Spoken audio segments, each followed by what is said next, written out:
Friends, Gujarati पकवान में तमारो स्वागत है। आज आपणे बनावीशुं एकदम फटाफट कुकर में महाराज जेवुं बटाकानुं रसावाळुं शाक। आ शाक खावामां एकदम स्वादिष्ट बने छे। तो चालो रसावाला बटाकाना शाकनी रेसिपी जोई लईए। रेसिपी सारी लागे तो आवी ज बीजी नवी रेसिपी जोवा माटे मारी चेनलने सब्सक्राइब करजो।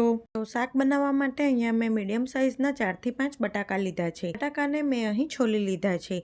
हवे आपणे तेने मीडियम साइजना टुकड़ामां कट करी लईशुं। आटला मापमांथी 3 થી 4 व्यक्तिने सर्व करी शको तेटલું શાક बने छे।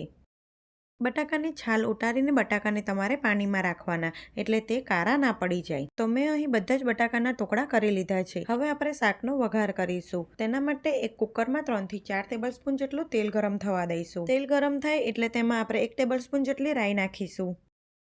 राई फूटवा लागे एटले तेमां 1 ટેબલસ્પૂન जेटલું जीरुं नाखीशुं। जीरुं शेकाई जाय पछी तेमां 1/4 ટેબલસ્પૂન जेटली हींग नाखीशुं। साथे तेमां एक नानो टुकड़ो तज, 2 થી 3 लविंग अने एक तमालपत्र नाखीशुं।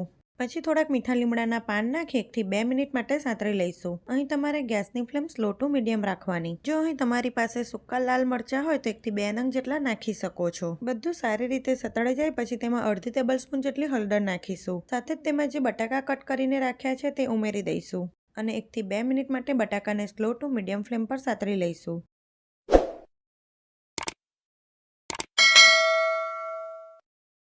बटाका थोड़ाक सतराई जाए पछी तेमां बीजा मसाला करीशुं। 2 ટેબલસ્પૂન जेटलुं धाणा जीरुं पाउडर, 1 ટેબલસ્પૂન मीठुं, 2 ટેબલસ્પૂન जेटलुं काश्मीरी लाल मरचुं पाउडर, अर्धी ટેબલસ્પૂન जेटलो गरम मसालो नाखी सारी रीते मिक्स करी दईशुं अने मसालाने 1 થી 2 मिनिट माटे शेकावा दईशुं।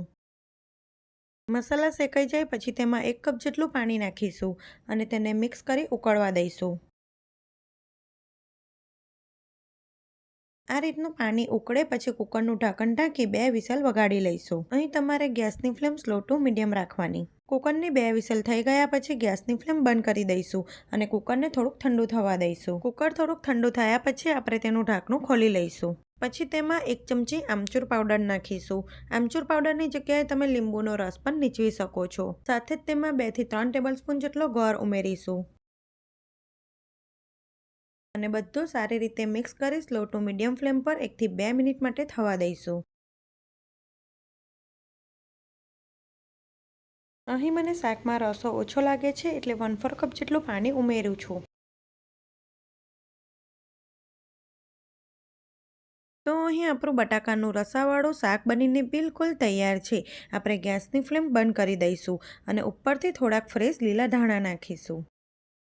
તો ગરમા ગરમ બટાકાના શાકને આપણે પ્લેટમાં સર્વ કરીશું। આ શાક સાથે તમે રોટલી, પૂરી કે દાળ ભાત સર્વ કરી શકો છો। તે ખાવામાં ખૂબ જ સરસ લાગે છે। તો એકદમ ફટાફટ મહારાજ બનાવે તેવું બટાકાનું રસાવાળું શાક બનીને બિલકુલ તૈયાર છે। તમે પણ એક વખત આ રીતે બટાકાના શાકની રેસીપી જરૂરથી ટ્રાય કરજો। જો તમને મારી રેસીપી સારી લાગે તો આવી જ બીજી નવી રેસીપી જોવા માટે મારી ચેનલને સબસ્ક્રાઇબ કરજો।